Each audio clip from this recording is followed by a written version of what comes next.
Нил Гилевич «Родная мова». Мова родная моя ты, что и дедовой была, мова мамы, мова таты, мова нашага сяла. Ты звенишь, калі я ўранку чую песні за окном, і журчыш, як бая байку, мне бабуля перад сном. Разгарнуў буквар вясёлы, зноў са мной гаворыш ты, мілагучная заўсёды, як званочак залаты. Алексей Пысін. Дала мне маці гэту мову. Дала мне маці гэту мову, каб не нямым прыйшоў у свет. Дала мне маці гэту мову, як спадчыну, як запавет.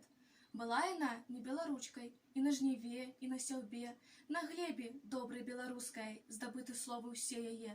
Прапахлі сонцам і падзолам, дажджамі, сокамі раслін, пад знак рукам яе мазольным, што мелі толькі ў сне спачын. Дачка моя, у жыццёвай прозе, буднях і святочным днём, не пакідай яе ў прозе, калі ў нечы войдзеш дом.